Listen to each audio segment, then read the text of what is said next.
Greetings, I'm Nyarai. We are from Reflect Couture Clothing and Apparel. And we are most definitely in tune to Black Ice TV7. You can catch us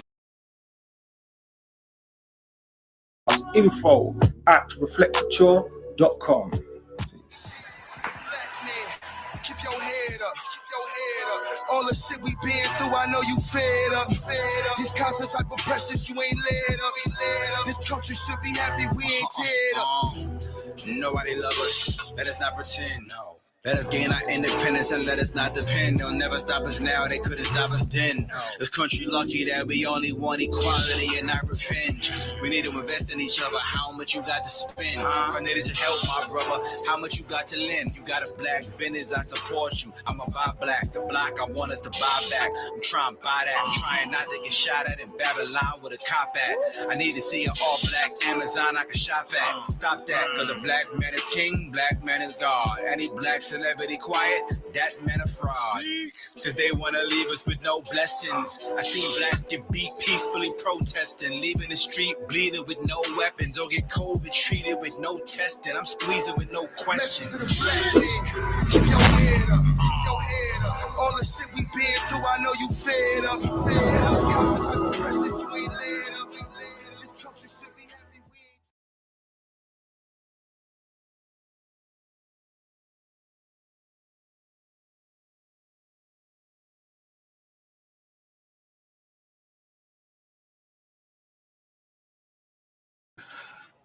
Greetings, family. This is Terry Riggs, Mr. Riggs in the house. And, today it is a celebration day. It's something that we have to celebrate. And, today is talking with the creatives. And, it's something very special today, that we're going to be celebrating someone that has passed, that has done some forms of creativity in the acting world. And she has passed away. So I'm just going to give a little introduction to her before we go into the meat and crust of what we have today. Something special. We have to celebrate our creatives every day, every time, every place. It's about the creatives. But before I do that, I'm going to go into the archives and just celebrate our creative people within our diaspora and African people on land. So, as I say that, let me just look for this for you, family, and then I will proceed.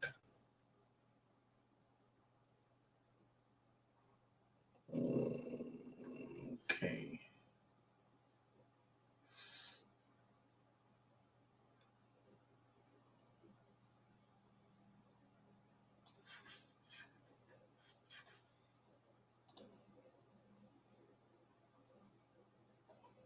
Hold on 1 second, family. We're just pausing for a minute.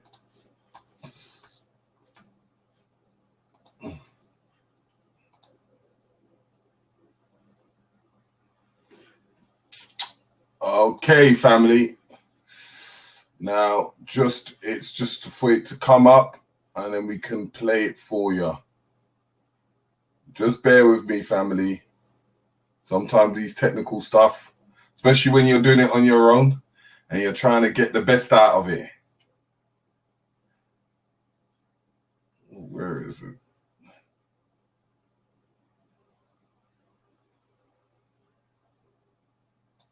There you go, family. So I'm going to put this up, and so you can able to see in its full duality.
just wanted to put something special up for Miss Tyson as she has gone into the ancestral realm, and we're going to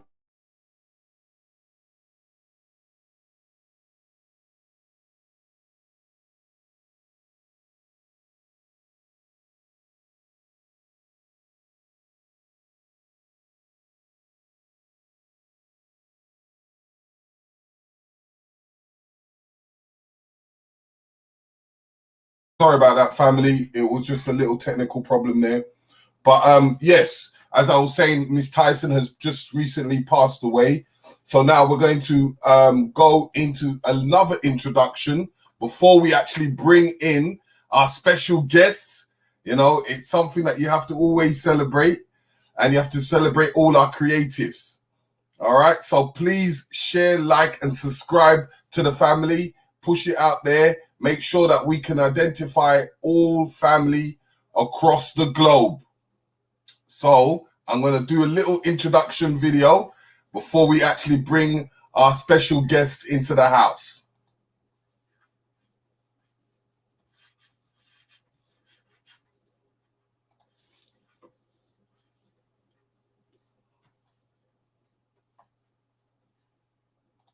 Greetings. My name is Amanwa, And I'm Nyarai. and we are Reflect Show.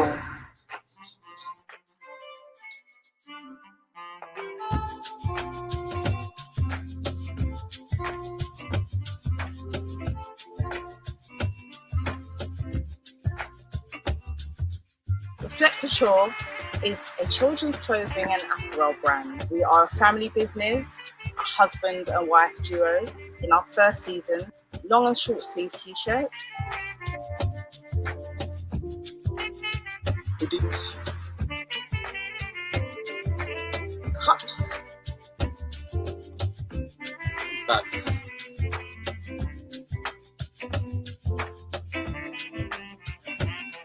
And I think initially what we wanted to do was just introduce the brand. With just some basic apparel, just to introduce ourselves to the market and make people be aware. But we do plan on expanding our range within our second season. Yeah, so Reflect Control was really established because, you know, as parents, we was trying to find reflective imagery for our children growing up. What I mean by reflective imagery is just allowing our young people to see images that look like themselves.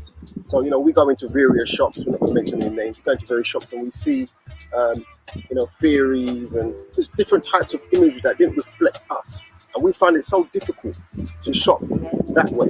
And so we decided about 10 years ago, because we still see that there's a need. We still see that people still buy based out of necessity, rather than saying, I want this because it helps to reflect. And we really appreciate and understand the value of imagery and how that impacts on young minds and just minds in general.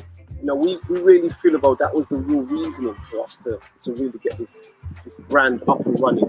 And hence the reason why the name is Reflect. You know, it's really reflecting that beauty that we have as a people. We've had some wonderful, beautiful feedback about Reflect Couture.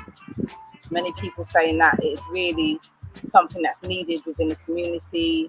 You know, that people see the importance and the need for what we're doing, and the fact that it's a family business, our children get involved, and, you know, we just really want young people to feel empowered and positive about themselves. And I think as well, when you see that children are drawn to when we do our displays, I think that's so beautiful. So that children come over and, you know, the children test the power is quite powerful. You know, so I really love the fact that they're drawn to the imagery. Our flagship icons, our initial flagships are Zumi, the girl, and Messiah, the boy. And just the response to just being like, wow, this is just real engaging and powerful. And I think that is what's so rewarding. And I think when you see children gravitate towards it, it just really fills my heart. It makes you feel like, yeah, we've done something good there. I think having our daughter, our youngest daughter, involved throughout the promotional stuff and getting her take and feel on things, I think it's so important. But she's very outspoken. She's telling you she likes stuff. Mind you, she's getting to a point now. I've got to wear that t-shirt again, and she's advertising. But I think the initial interest, especially when she's got her peers that are wearing it as well, when they're doing some photo shoots, I think she really enjoys that, and really being part of that process.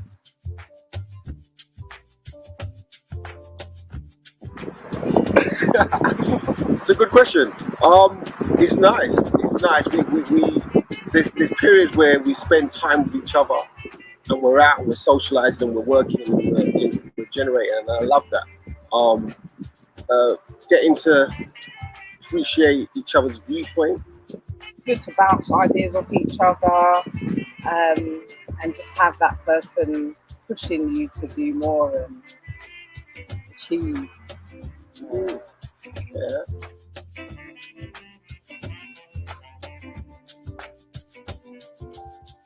You can find Reflect Couture at www.reflectcouture.com.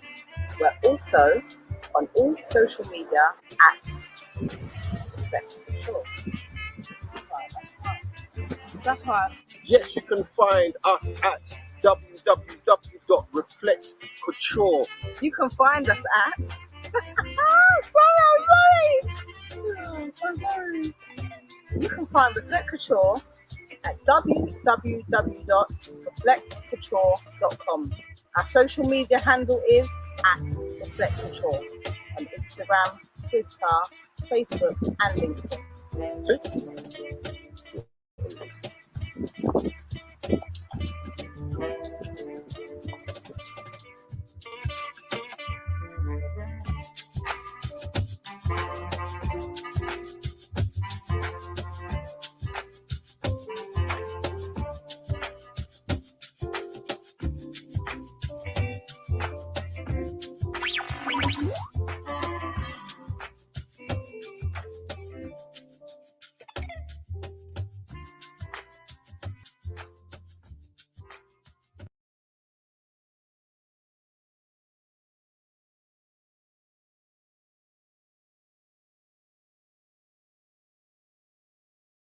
That was some beautiful work. And you know what? I have to say, this is true black love, because without this true black love, we have to introduce our special guest into the house. You know, now you can see my pretty face before I introduce the family. You know what? I want to make them introduce themselves because of the liveliness that they have and the beautiful thing that they do. You know what? I can't wait. I'm going to introduce them. Welcome into the house, family. Yes,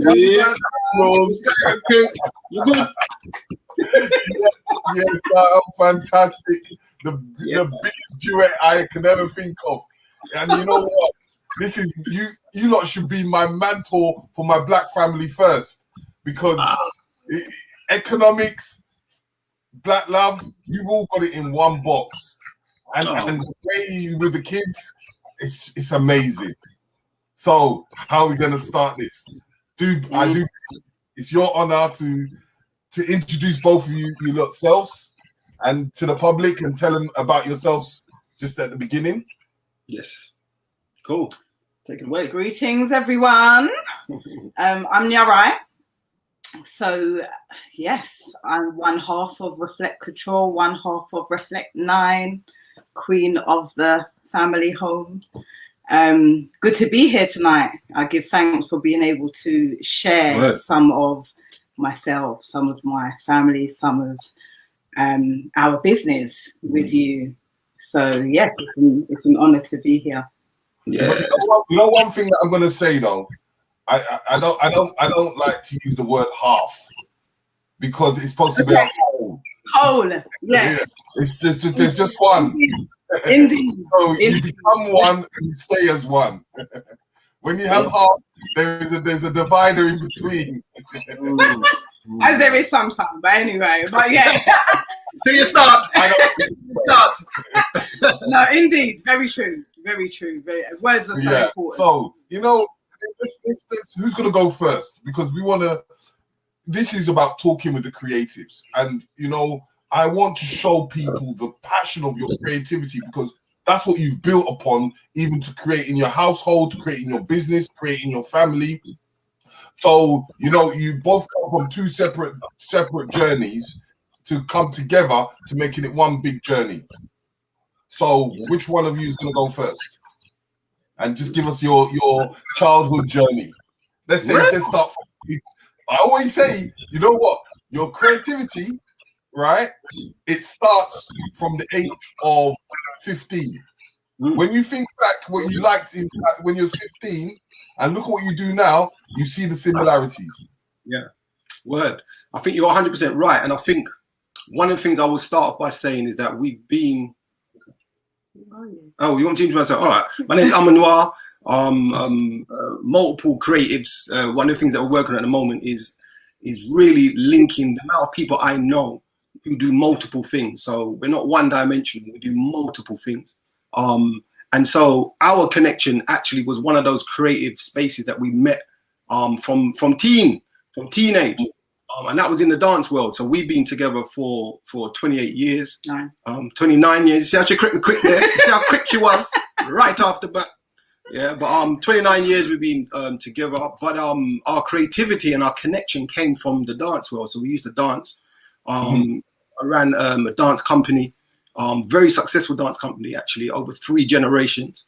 And then that kind of evolved into where I began doing spoken word. Nyara has always been doing vocaling and singing and those sorts of things. So there's always been a creative element and connection between us. And it's one of the things that I always express when we talk about couples being together, is that sometimes you forget what it is that brought you together, your likes or the things that were similar. Especially if you're spending a long time together, you know, it's easy as you grow and you evolve and you develop.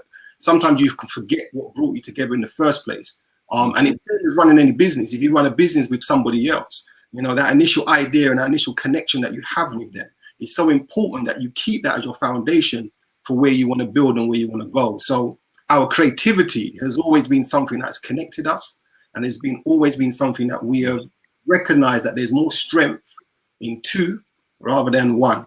And that goes across the board. I mean, I'm sure we'll touch upon it, but that goes across the board. So that's primarily how we began our journey. And where we are today is obviously amplification of how we can bring an idea and a concept from a creative element and put that into, you know, other parts of our life, Ujama, Ujima, being able to recognize the power of cooperative economics and economic collectivity and all of those sorts of things, how we can actually benefit on that. So that's primarily how we came together and where we're at now. So yeah, I mean, you know, so in the dance hall, let's get into this next. we have to go in because you know, when you say dance hall, what type of era are we talking about? You know, the dance hall has different eras. All right. So first of all, we're dance hall. The dance time, no real business. The dirty wine. That's what I'm saying. Was it a bit of the Bogle times, or was it? All them, you understand? Butterfly, Armstrong, everything did go on them days. But our thing was actually more to do with hip hop and street dance. What street dance, and then, you know, things before that like break dance and swing beat and all those sorts of stuff is, you know. So we got, and that was the initial thing. And again, when we look at the journey of hip hop, you know, you know, when we first got into those sorts of things, it was obviously hip hop was seen as a fad. You know, it will come and it will go. And so those connections, if you look at how long longevity of hip hop has been, it's very parallel. We look at it as a parallel for our own life in regards to, you know, the longevity of looking at how phases come in and out. So, you know, you speak to people about hip hop, depending on their age, they will be able to give you a little bit of a background of what they know about hip hop. So yeah, it was definitely the hip hop world. It was definitely dance from that perspective. But we did go to 2 dance too. Still, you know, us to 1 minute.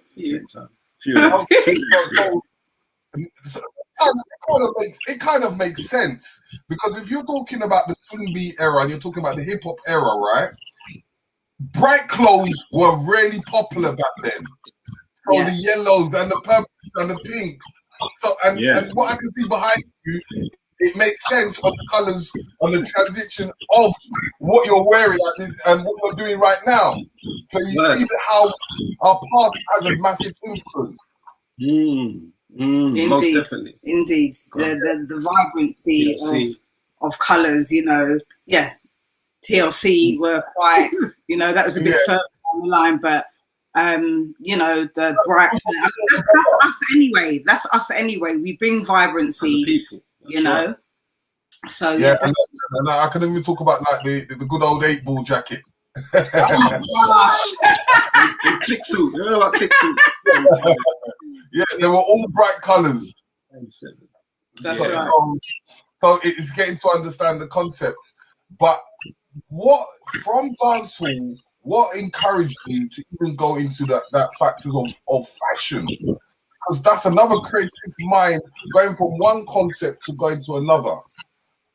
Or do you say they go parallel, hand in hand? Go ahead. I would say they go hand in hand. I think we were always, you know, if we look at individually, we were quite fashion conscious anyway. I did a lot of modelling back in the day. I mean, our dance world consisted of, you know, we would do the shows, but we would also dance at fashion shows and all of those things. So we was always sort of involved in those sorts of worlds. In terms of it coming about, really it came about when we had our first daughter and looking for clothes that really she could identify with. And this was, we're going back 20 years. So this idea came about 20 years ago because we could find nothing, you know. You had to go to America to find it. Yeah, you're right, brother. You're right. Yeah. You're right. So at that point, we had the idea to create something for children that they, you know, would see in themselves. You know, this is me, and we're talking about. Yeah, we've started with clothes. That's just actually the start of what.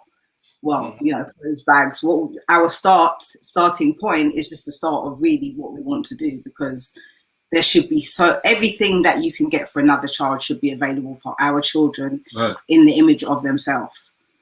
But you see, when you found things very difficult to find, wouldn't you say like you tapped into your creativity to finding something that was able to suit your criteria?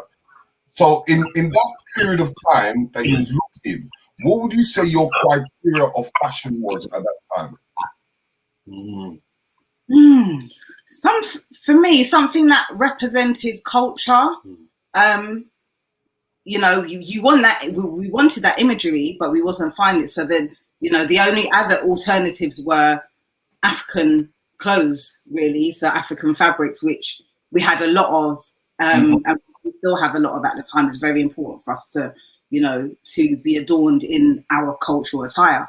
But the imagery was not something that we was seeing on, you know.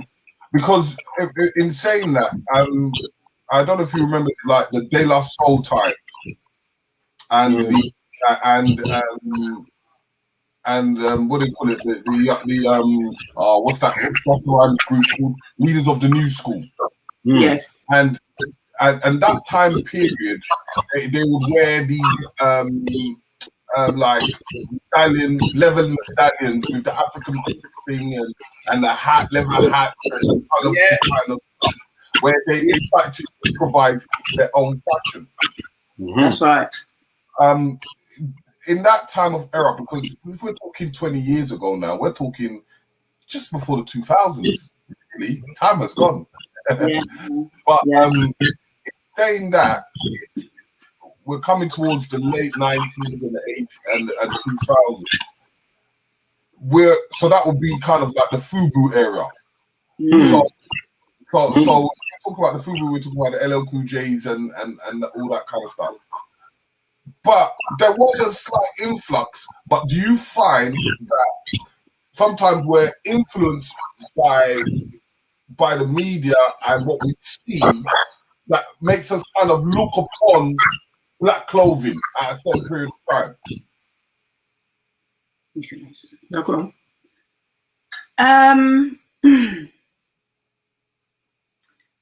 Oh. Because there was black clothing, but it's There just was that black clothing, yes, and I think that the alternative was to support black business. I think for what stood out for me around that time was probably you might find the odd T-shirts with, you know, Malcolm X, Marcus Garvey, prominent figures, but not really much for children. Yeah. Yeah. I think that's what it was. It was that for adults, I think there was always options available. So, you know, I'm thinking, you know, during a time when you started to recognize, especially in music videos, you start to realize that people weren't going for the usual brands and Nike and Adidas and all that. And you start to see other brands coming in, and it made you to start thinking about, you know, a lot of people didn't even realize that some of these brands were their own brands. And then you start to see where, you know, logos are being faded out of videos and blurred and all those sorts of things. And then you start to realize because they are promoting themselves. And that's when you start to realize that, you know, people had already started this thought process way back in terms of this is either my brand or you know, one of the close homies brands that we're promoting, rather than looking at promoting any other stuff. Like, you know, obviously Run DMC had a particular branding with the A brand. You understand what I mean? So I think for children though, I think that there was a slight miss for that. And children wasn't necessarily included in that unless you particularly found someone who was doing some bespoke stuff. So I feel about for children, it was very much a missing. And I think what we have recognized is that if we really want to have an influence on the next generation, we need to start with the younger ones. We need to start with them being able to recognize positive images of themselves from very young. And so that's where I feel there is a slight difference and a slight break in passing over and handing over that baton. So what I'm galvanizing from that is that, you know, with the young ones, and there's a situation that I've always said, because when it comes to economics, I always talk about financial education, because we can set up shop today and make it the biggest shop, but if we're not able to teach our children the financial situation, it can, once you pass it on, it can go downhill. Have you come across them kind of hurdles when you was growing up? 100%. I mean, I try to think back to growing young, and like, I mean, we just use examples of superheroes. You know, as children, you tap into superheroes, and you know, Superman, Batman, whatever your imagery is, it's always of Europeans, 100%. So the baton definitely wasn't handed over in regards to pride of self, and I don't fault necessarily my parents' generation for that. I know their primary goal was food, clothing, and shelter, but I do recognize that within my generation, and in our collective generation, it's our responsibility to be able to restore those sorts of things. So I do believe that we're living in a time now where if those traditions weren't handed over, then we need to, you know, reforge those. We need to be able to find that connectivity that we can hand over to the next generation, because it becomes so crucial and so critical to hand over that baton. So, you know, although it may seem although it's 2021, 2020 or 2018, 19, when we started doing this, the concepts in regards to how important it is has always been there. It's always been something that I feel, you know, if we don't do it, how are we going to instill self-pride from a very young age? You know, I recognize that within books is one of the areas that I've seen an improvement over the years, in terms of that no one should be arguing about not having access to black books. That shouldn't even be an argument again, because we have that. But I do recognize that advertising, we are walking advertisements. When we walk and we travel and we go places, we have an influence. So even someone who purchases a t-shirt or hoodie or whatever, they are serving a purpose of advertising self-pride as they move, as their children move and go around the world. So I think these are the reasons why handing over the baton in those situations becomes so crucial and so critical in these times. Yeah, and you know, it makes sense in the fact that because I do advertising myself and I do it quite a lot because I do a lot of advertising campaigns, and what a lot of people don't realize the extent of advertising is the fact that if we look at a designer label, and I can ask someone, you know what, I say to them, okay, what is Gucci special? And I guarantee you, most of the people that wear it do not even know what their specialist is. Right.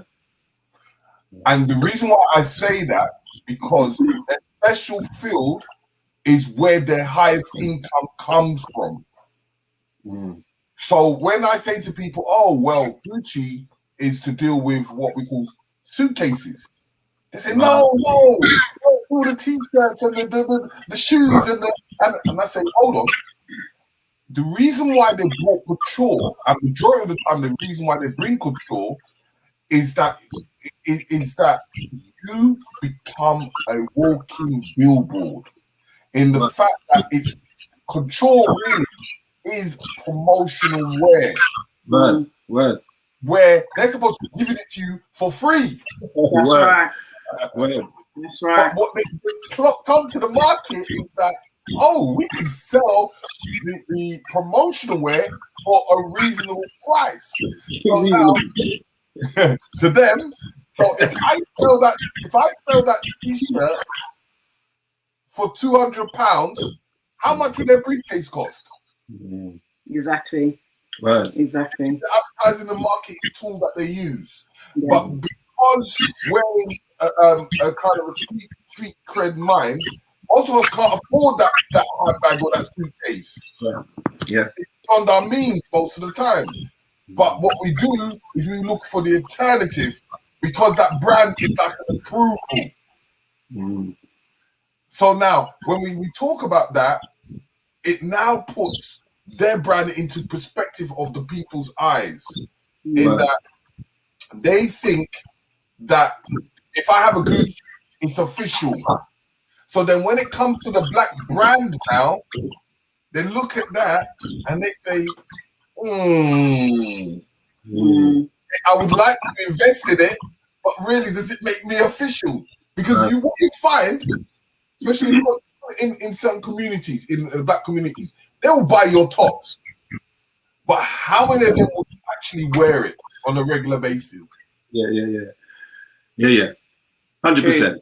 100%. So that's what, and this is what I was trying to find out. And for you and people that come to you, do they buy it out of the intentions of just buying it because they see a beautiful couple and they see what you're doing and they say, yeah, the black pound, or are they buying it for their comfortability and that they want to wear it? It's a good question. Yeah, I would say it's a combination of both. From the feedback that we get, you know, especially our repeat customers, they see the quality. Yeah, a lot of them buy it for their children, and they're repeat customers, so they like what they, you know, they like brands. And then you get others that are sort of drawn into, oh, it's a black couple. Let me see what they're about. You know, normally they get a good vibe. Normally. So yeah, I think definitely both. I would like to think it's more of the quality and they like the brand, and because you know when you think about what is out there, there's not really, especially in the UK, we haven't found anyone doing anything similar to what we're doing. So in that sense, we're unique. But yeah, I'm a bit more skeptical, I guess. I think that it is more supporting us. I don't think that, you know, I think it takes a little while to establish something where, you know, you're walking past and you see someone wearing something, and that's what it takes. It takes for people to see other people wearing it, and then people question that. So I think it's more a level of support of us and what we're doing, and you know, especially when they see some of the children and the children's wear, and you know, I think it's more that level. I think the credibility comes when someone starts to say, look, you know, I want that because I want that in my video, or, you know, which we have had a few people actually say that to us, you know, I want that. Have you got a bigger logo? Because I want it to come out clearer in the video, and blah, blah, blah. So those are the sorts of things that I think until we establish ourselves a little more, We still feel quite new. It's only been 2 years that we've been doing it, so it feels new. We're still learning, we're still developing, we're still trying to understand a lot of things. So at this stage, I think it's primarily people are more supporting us, and the more because they like research. the brand though. Okay. Well, Too. But, you know, in saying that, right, and from a marketing advertising perspective, for me, when I see that what you got to do and what I've seen so far, in that people are buying it because of you, I think that should be your core marketing. Because number one, people we're always promoting black family. Number two, we're always promoting black couples. Well, number three, we're always promoting kids. So that is a whole family genre. So in forms of your methods of following what the family's doing and how the family's doing things, even you just wearing it on that perspective. So like if your kids you're taking your kids to school or you're doing homeschooling and they've got their little rucksack, subliminally they're not looking at exactly what that bag is, but I just want that bag. Because when they see the kids pulling out the books and they're seeing the activities with the clothesline, then I can actually relate to that. And that's what, for me, I can see that in that if you run with that, then there's more of a door opener than trying to create a brand and making them consume into that brand. Because sometimes that brand, they may not want to consume in it, but then once someone has done a repetition of something, they pull themselves in. Yeah. And I think, sorry, bro. No, I don't want to cut you. Kick. No, go on, continue. I think that is it, and it's interesting because we have like business mentors around us that have said the exact same thing. Like, listen, you lot are playing. You lot should be doing some lives every day. It's meant to be a series. People are meant to be following you lot around when you wake up in the morning because people buy you before they buy your brand. And we understood that from a long time ago. But I know that we are both quite private people in certain aspects, and we've always struggled with the idea of constantly being on camera, constantly doing those sorts of things. And that's just us in terms of interacting with media and social media in that sense. However, I think we've developed more of an understanding that, well, hold on, we control the narrative. So if we control the narrative, then we put out as much or as little as we want. So, you know, we've been able to develop more of a strategy, especially over this last month, because we've literally taken a month out just to realign and think about how we're going to do this, and how we're really going to progress. So more of these sorts of things, more of our lives. We started off doing more lives. We started to follow some of the stuff that our youngest does because she's very active, and she's got a lot to say at 6 years old. So, you know, she's ready to really be our number one brand ambassador in that sense, because I know that whenever we put any videos of her up, then we notice that we get far more intake on those sorts of things. So we're very much aware of it. It's just how much we buy into that at this stage. So I'm 100% with you, bro. I'll get that. Oh yeah, because that in looking at that in a certain way is, especially in the acting world, it's knowing how to step into a character and knowing how to step out of a character. And if you create a concept, and you know the greatest thing is creating a story. And a story can last for a year, 2 years, 3 years, 4 years, depending on how long you want your story to last. But there's a concept. So you might say, okay, 9 o'clock every morning, between 9 and 10, we're going to be walking down the park with a different outfit. And then we talk about a story while we're walking down that park. And you keep that narrative and leave that narrative on its own. So when you're doing other things, that narrative is still there where you can keep on doing, where you can step into that character and step out of that character.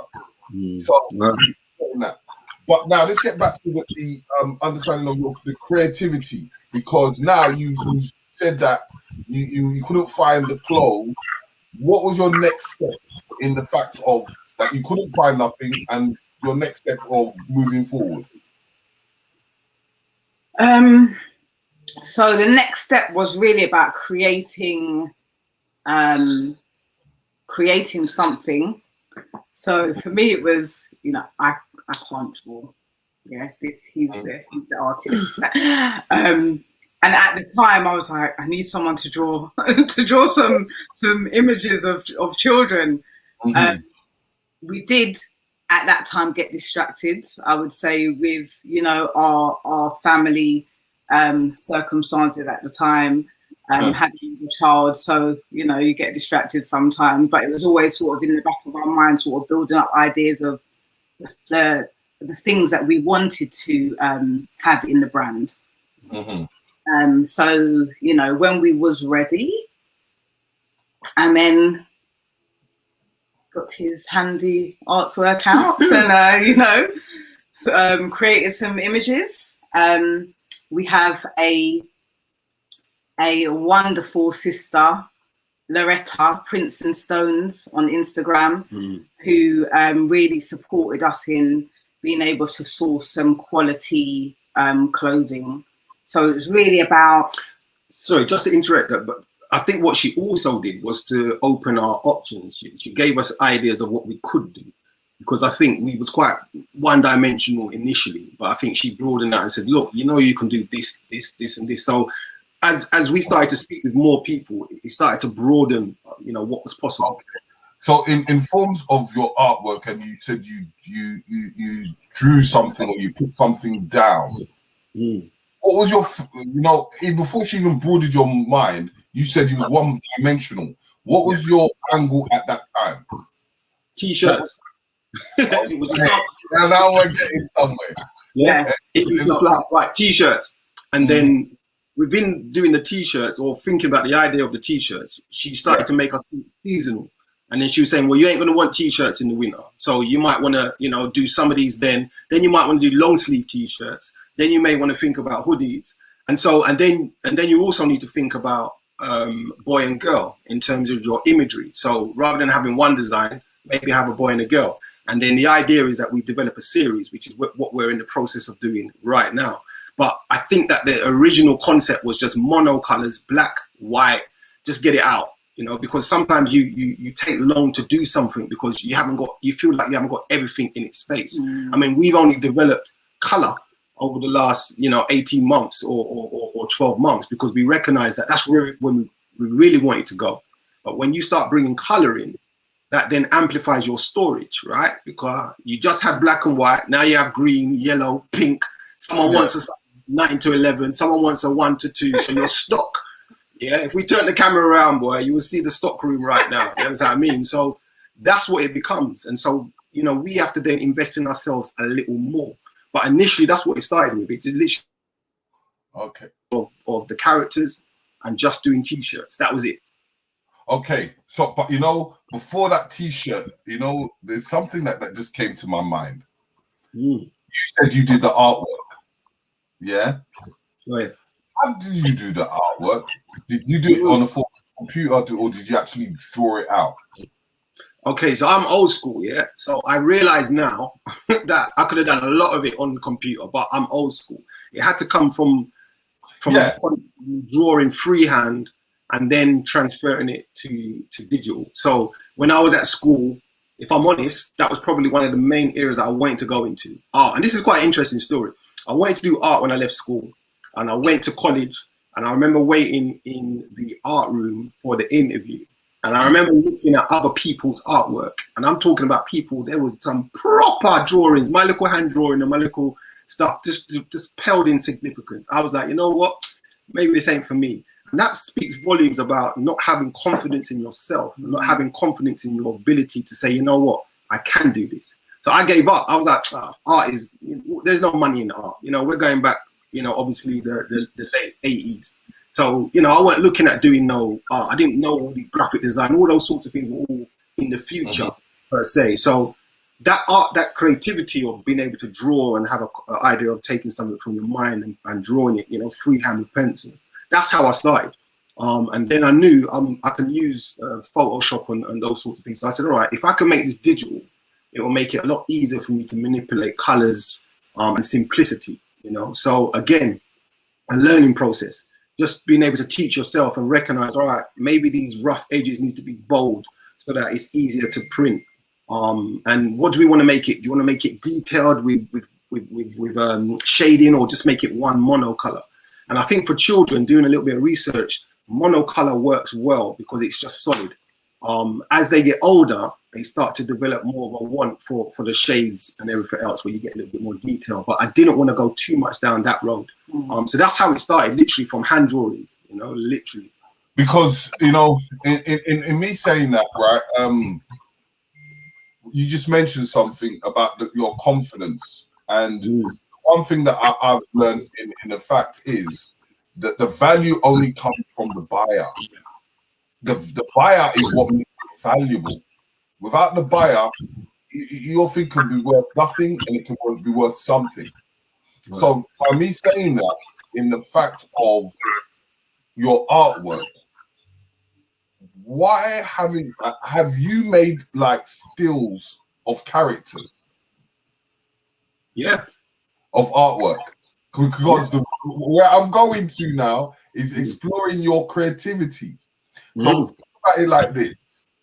If I am making a t-shirt and I'm selling the t-shirt of the print for £50, I put it on a piece of art frame, how much would I charge it? Oh, good question. Good question. I guess it changes. Everything else has its price. And I think this is interesting because one of the things that I was learning on the journey was about exactly the same thing, is that art, when you go to art exhibitions and those sorts of things, what I class as art, you may say that's a load of rubbish. How can you charge that? But it just really depends. It very much depends on the environment that I'm going in. So if I was to take some of the older stuff I did, I used to do trainer designs. This is like 14, 15, maybe even younger than that actually. And these trainer designs, I used to do pages and pages and pages of them, not recognizing that now you can go onto these big brands now and design your own trainers doing the same thing that I was doing there. So it's about whether my concept is taken into the 21st century or whether it's something that I leave on a t-shirt. So in terms of the platform on the canvas really depends on the upsell, I guess. You know, so if we was, again, things that we've spoken about that we haven't done was about doing posters, was about doing the books, was about doing a series that told the story of these individual characters and their journeys. So there's so much that goes with it, but it's almost like if we didn't start in one place, we wouldn't be where we are now, you know, because you're trying to get everything out at the same time. And sometimes you just need to start, forget everything else, just start. So all of those ideas of moving it to a different canvas and different platform, definitely in the pipeline. But again, it's understanding that, you know. Yeah, because as I said to you, the artwork is once you put it onto that canvas, say, you know what, 2010, and it becomes a classic. It becomes a classic, and that classic is what will sustain or give it some of price and some of quality. Because now, if I'm selling t-shirts with that print and then I'm selling the and I have that painting, I could put that in auction, and you know what? I can even do it in the fact of, okay, whoever goes for the highest bid for this exclusive painting, the money gets donated to a school or to something. Because what you're doing is you're marketing your product in the forms of advertising. Because at the end of the day, it's even not about profit; it's sustaining and giving it a long-term longevity of your clothes line. I like that, brother. I like that. Yeah, so in the fact of now that you've got to the t-shirts, what was the next stage? Oh gosh, what was the next stage? What came after the t-shirts? The bags and cups. The bags and cups came next, and then the coloured long sleeve pink and orange premium tops, and that was just because we started with the black and white, so it was like, no, we need some vibrancy. And the baby girls. Yes, and baby. Some of it actually was dependent on what customers were requesting. So, you know, if we had a good amount of customers saying, yeah, we want some baby grows, we would look at what, you know, what baby grows are available, what kind of colours, and then that was the start of that range. So, but in addition to that as well, I think we initially was only meant to do from newborn to like 5 years old. Right. That was it. Yeah. You know, that was the initial starting point. And so, you know, being able to, you know, someone then said, all right, I want a 6-year-old. He said, all right, we'll buy a few of the 6. And then someone said, oh, I want an 8-year-old. You're like, all right, we'll buy the 8, but there's no point buying the 8 if we don't buy the 7. So we'll buy the 7. And then we realized, you know what, just go up to teens. And then someone said they wanted adults. And then we was like, oh gosh, so we might as well just do the whole full range. And so, right. You know, as much as we take credit for creating the ideas, it really has come from some people saying, look, what about, you know, have you considered, you know, I would really like this. And that's really taken us, in a way, if we're honest, that's taken us slightly away from where we were initially going, which has got its positives and negatives.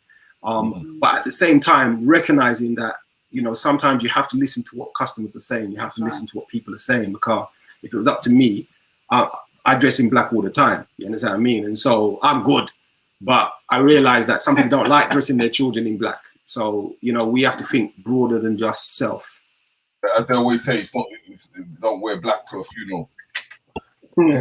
Because we keep on using it as a form of uniform. When we're supposed to be celebrating a life, we're always celebrating something of downwards. And because they made that colour into a negative way, it kind of puts that into the mental psyche. Yeah. But I want to get to the next side of it, because what we've said so far, a lot of people say, "Oh, but yeah, these people have done it so easy, and that must have been so simple." But when you first started, is this number one? Is this you have you taken this on a full-term or full-time business, or you're working something parallel to it, in the fact that it's not as easy as it looks? Definitely not as easy as it looks. A lot of it comes down to finances. You have to have enough capital to invest to be able to expand your brand. And, you know, just even sourcing the ethical clothing, you know, it just takes a lot of capital, which, you know, when you're starting out, I mean, we're really not seeing any returns as such, because we keep reinvesting in new stock, new items. So you have to allow for that to build up before you can actually start seeing the profits come through. So yeah, a lot of it is capital. So at the moment, no, it's not full time. But yeah, but again, the idea is that so we take a lot of parts of our life as work. So when we're doing stuff with the children, that's work. When we're working, you know, I'm an education consultant, that's work. When we're husband and wife, that's work. So it's never a full-time thing on anything, let alone this business. And so the idea is for us to be able to generate enough of a turnaround to keep growing. And that's the honest truth. We're not even looking for it to be anything more than that at this stage. We want to be able to know that we have now invested so much in this that it's taking care of itself. We want to invest in something else. That's not a problem. And I think getting to that stage is part of the hard work and the progress. And again, speaking to a lot of the business mentors that we have around us, you know, they will give us examples of, you know, your first year is just where, you know, a lot of businesses go flat in the first year because they give up. Because there's so much hard work and dedication and sacrifice that you have to give, and so much that you have to, you know, put aside to be able to do those sorts of things. And as we started off by saying, we're creatives. So as much as I want to spend time doing Reflect Couture, I also want to do Reflect 9, because that's part of my heart. That's where my love is. That's where my passion is, music and those sorts of things. But for me to do that, something else has to stop. Something else has to be sacrificed. And that might even be, you know, our time. You know, that might even be doing as much that we was doing with some of the children. There's always a price to pay. So it's never easy. It's never straightforward. And I always tell people, you know, be transparent enough to say, this is the reason why I think that when we look at people who are successful in inverted commas, I think that is what it's about. Is that success is about you recognizing, wow, we had to sacrifice this to achieve that. And some people don't see none of that. They don't see it, and I get it. You know, so people don't value it. Yeah, because as Black Eye TV, our motto is the fact that it's Black family first, in the form that hashtag Black family first. And one thing that we've understood about family is the first government. Whether how you see it or how it works, in the fact that you're going to be able to have that powerhouse, in the fact that someone's going to do the washing, someone's going to do the sweeping, someone's going to do the cooking, someone's going to do the gardening, someone's going to do something within the household, maintaining the house. Because if everyone falls out, the house is not going to be maintained and it's going to collapse. So, in looking at the direction you're going, my father always gave me this. He used to say to me, you know, it's just like, it doesn't matter what you're selling. If you have this in mind, like, okay, for instance, you selling a pen. Now that pen, if I make £1 profit from that pen, all I've got to do is buy 1 million pens. And I know that I want to make £1 profit. So if I sell 1 million pens, I'm going to have £1 million. So to me, if I want to able to understand that, I don't mind being patient enough to wait 5 years or even 10 years to sell in that pen, all them pens. Right. And that is what we call focus. If you're able to focus and give yourself time in the fact that, okay, I'm working, but I'm making that little profit, but that profit I cannot touch. 10 years time, your children will reap that reward of what you've made. But you see, our mindset is always sometimes goes into that thing of, oh, let me just quickly spend it on this, or let me quickly go and buy this, or let me quickly go and do that. That's right. And that's the biggest mistake we make, because most of the time we end up buying what we don't need. Word. But this is the reason why, again, you know, I look at, you know, as I grew up, the idea of how you spend your money and how you fashion, how you buy your fashion.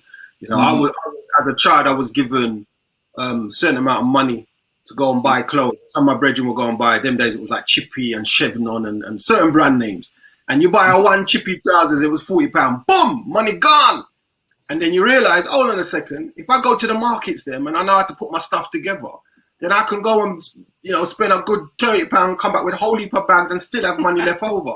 So that creativity again, you know what I mean, of how you put your stuff together and recognizing that I don't need to, if I wear me, I wear Reflect Control all the time because I realize I'm comfortable in this. You know what I mean? I can do a nice t-shirt, I could do a normal shirt, I could do a jacket. There's so many things that I invest in myself. I don't need to wear brand name. I really don't.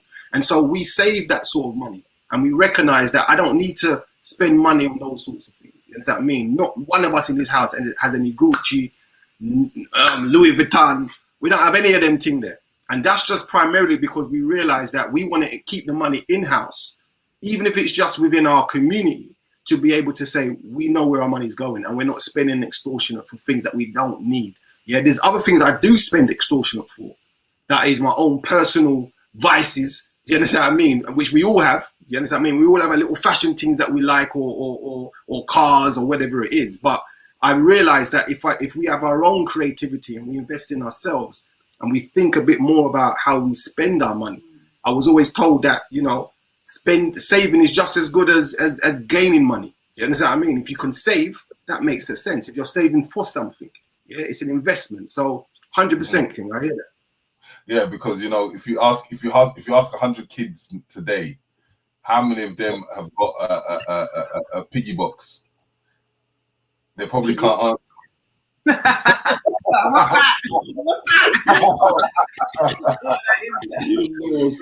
I remember when I was young and you used to go into the bank and the bank will give you these little trinkets when you join the bank. You get a little fee and you used to put your pennies and everything in it.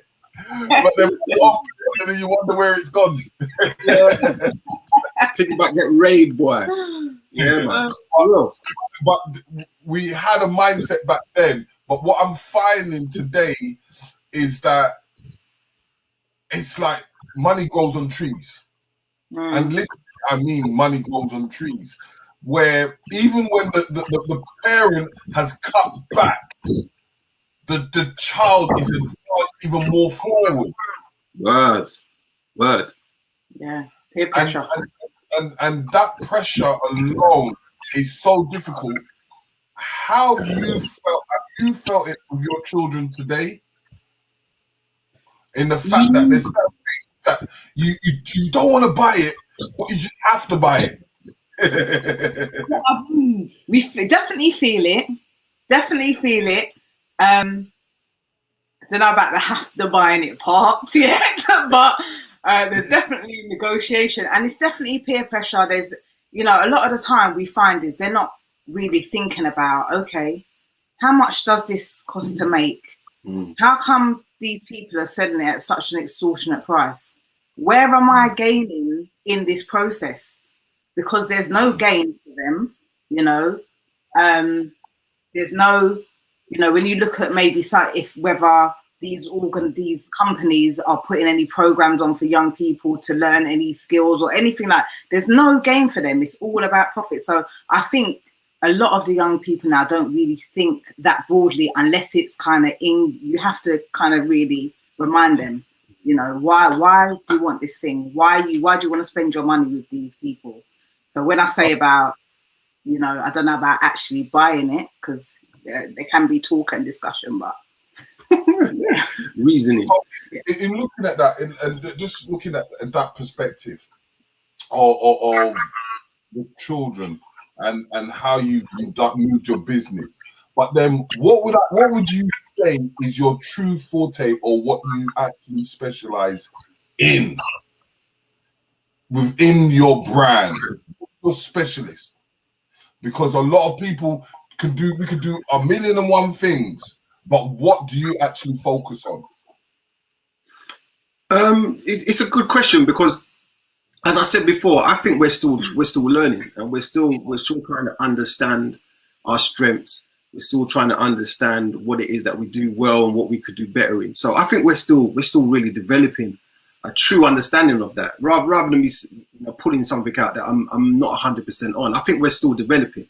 But what I do understand is that I'm very child orientated in regards to, I've worked with young people for 30 years, or 29 years I've been working with young people. So understanding young people, I think, is really the specialty. And so, for example, we understand what parent pester power is. We understand what it's like when children come over to the stall and they have a look and you can see they're trying to get their parent to buy something.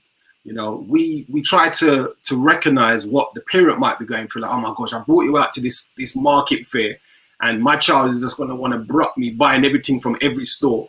And so we can sympathize with that. We can empathize with that. And so, being able to communicate with parents real time, I think what we've developed, I would say, is a real strong point. Just understanding what the child is experiencing and what the parent is experiencing. Yeah. How we translate that online is a different matter. Do you understand what I'm saying? It's very difficult to be able to do that, but we do recognize that there are different platforms for us to be more involved in that will really reap our benefits in terms of our knowledge of what children are looking for in the eye. So when we see children are drawn, when they're walking around and they're drawn to our imagery, there's something about the imagery, which is what I'm looking at now in terms of drawing these next characters. There's something within the drawings that we recognize that's a pull. There's something about that pulls these children to these particular images, whether it's the hair, whether it's the eyes, whether it's the full lips, whatever it is, there's particular things that are drawn to those sorts of things. So I think that's primarily our specialty. But as I said, we're still developing an understanding of where we're at, to be honest, Okay. So at the moment, would you say that you follow more towards your demands, or do you follow more towards what you've created? I'll say what we've created more. I think there was a period where it was to demand, but the development, you know, the new things that we've added is definitely a matter of, we wanted these things to be part of the brand, and we're still building up that interest. So it's not necessarily about the interest, really, in that respect. Yeah, and again, we are going through a rebrand at the moment, literally. So as I said, this month we took the first month of this cycle out just to be able to just rethink, realign, reaffirm, and reflect on where we are, you know, because I think it's important that we start recognizing that, you know, it's very easy to be pulled left and right from demand and not recognizing what you truly want to do. And so you can be spread quite thin sometimes when you're pulled all over the place. And when we started an adult and teen range, which was quite difficult, and we invested a lot in doing that. And it wasn't something that we primarily did. I'm glad we did it though, but we're realizing now that there's some finer things that we did forget about from the initial plans that we wrote down that we're going back to, and making sure that we're always, you know, returning to our foundation of what our initial ideas were.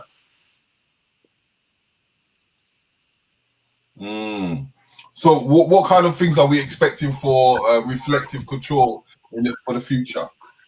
Right. Woo! So yeah, new images.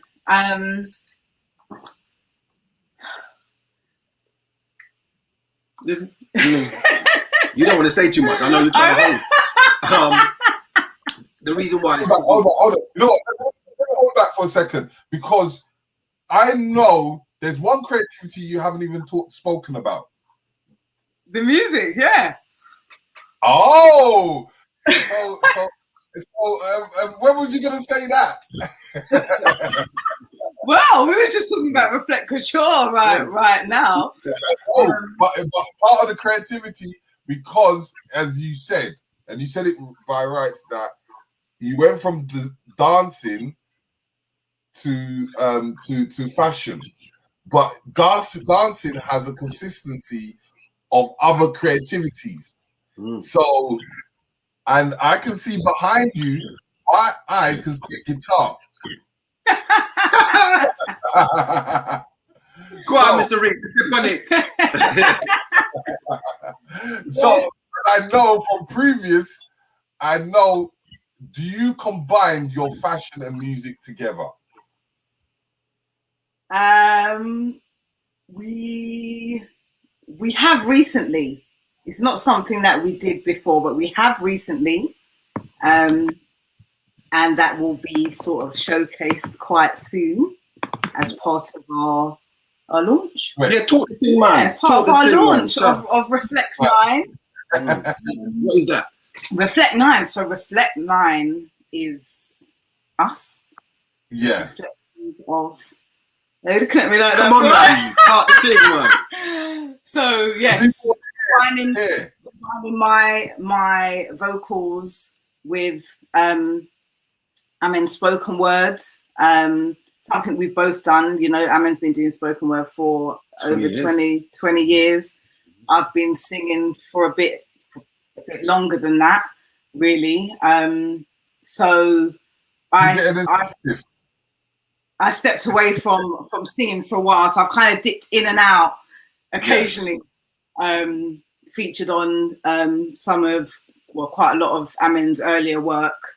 But yeah, we just decided to just release something together. Let's just stop, you know.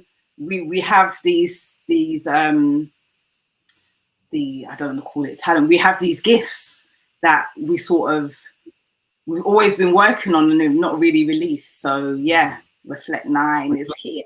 You know what the thing is? The funniest thing is, I see loads of gifts, and you know, I'm gonna put you on the spot. I want a minute. I want a minute exclusive. So if I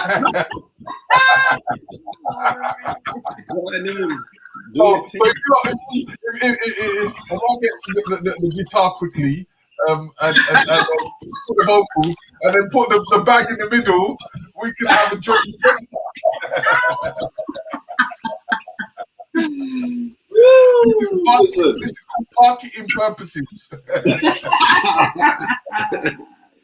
And you know the thing is, we would have put it here, you know, we would have put it right here, but we said no, let's be cool with it. No, you know what it is. At the end of the day, is getting people to understand who you are and get to know your brand and that kind and all that kind of stuff.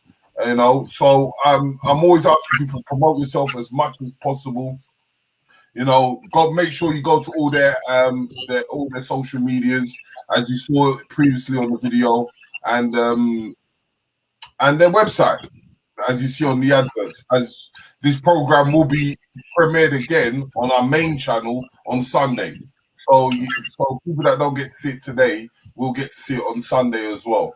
So I'm trying to get as many creatives as possible, but I want everyone to be a certain distinctive from the other. That's the reason why I'm still asking for my exclusive. Well, I thought you'd forget still, you know. The guitar is behind you now. We have a tune up and thing. One spoken word lyric and a thing. That's good enough.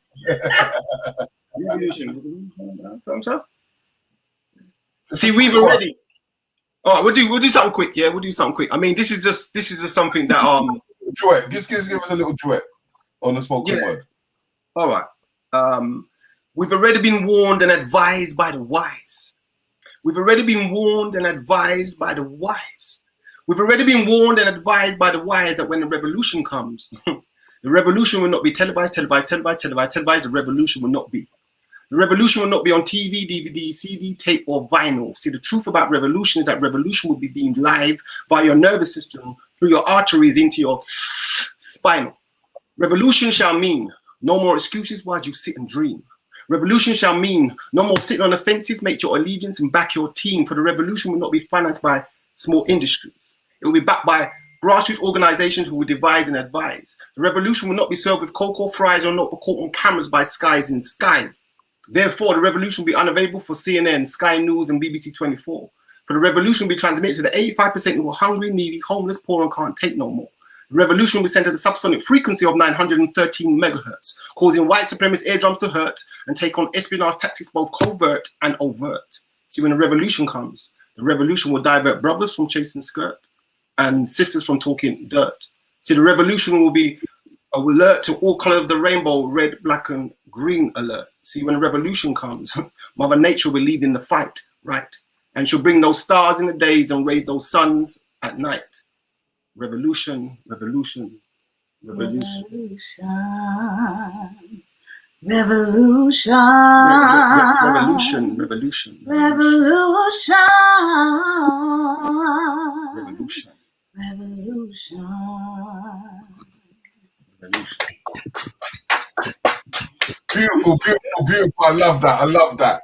So let's quickly go into your website. Tell me.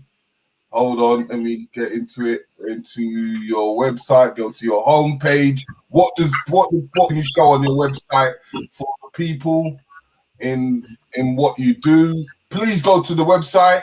The website is reflectcouture.com. Is there anything that they can look out for?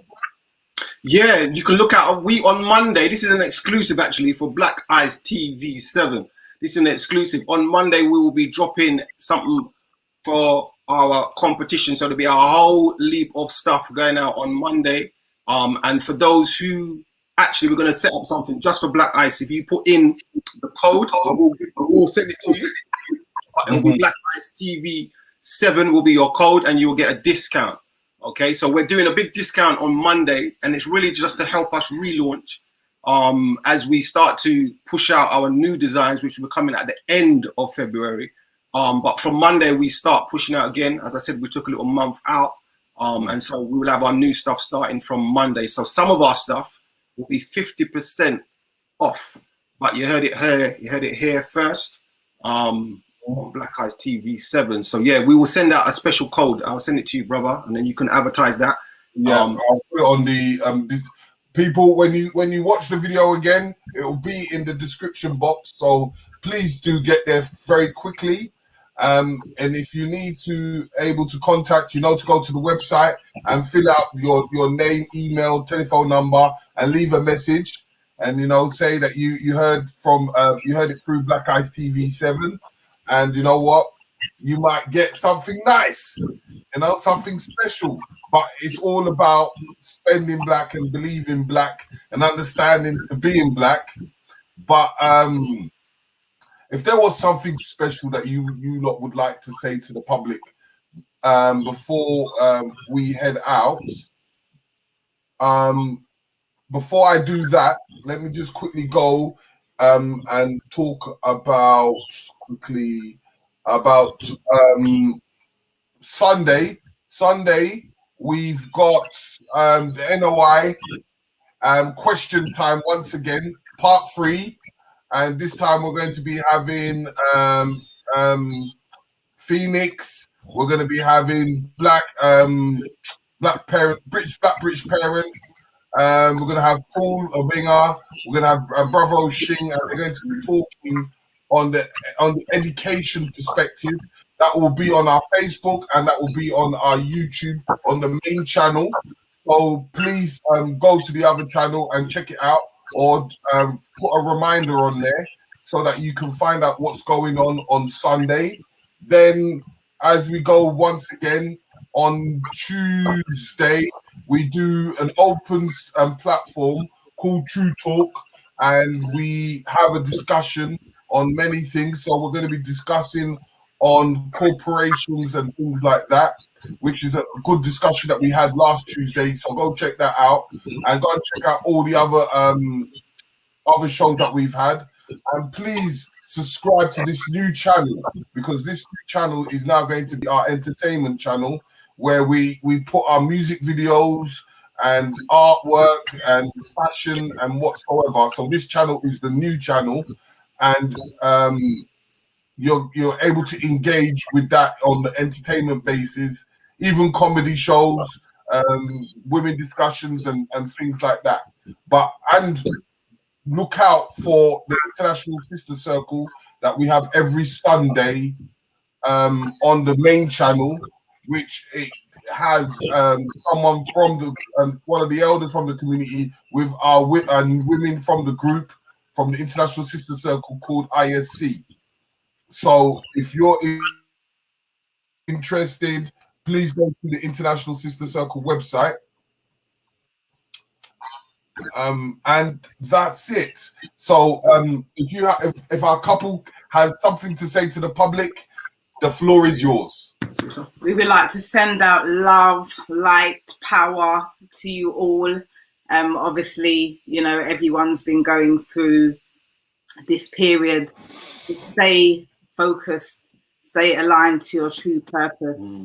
It's time to learn, it's time to grow. Look up your health, your well-being, and if you need to express or out, I would say have an outlet. Yeah, value that creativity. Yes. I think in these times, your creativity may very well be your outlet. So utilize it. I know right now people are feeling it on different levels, but there's also being a positive to that, which is people are using their creativity to develop wealth, but also to create a more positive environment for their mindset. So yeah, stay positive, rise up Cicely Tyson, rise in power queen. And yes, give thanks, Yes. Black Eyes TV 7. That's right. It's been a blessing. Thank you for inviting us on, and continue the great work, man. Continue the great work. So give thanks. Love.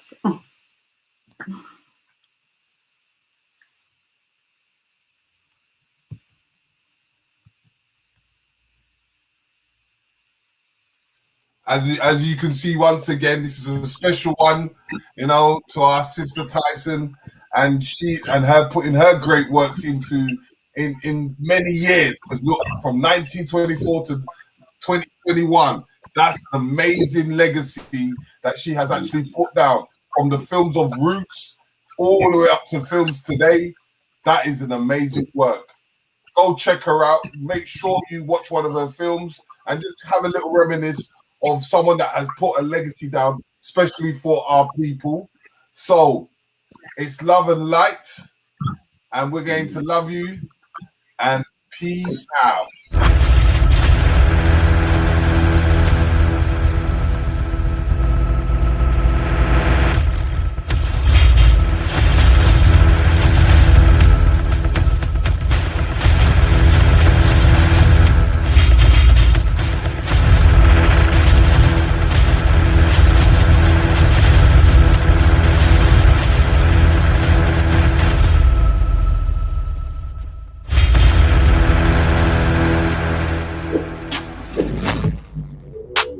Greetings, I'm Nyarai. I'm in the wall. We are from Discretion Clothing and Apparel. And we are most definitely in tune to Black Eyes TV 7. You can catch us info@reflectshore.com. Keep your head up. All the shit we been through, I know you fed up. Got some type of pressure, you ain't led up. This country should be happy we ain't teared up. Nobody love us, let us not pretend. No. Let us gain our independence and let us not depend. They'll never stop us now, they couldn't stop us then. This country lucky that we only want equality and not revenge.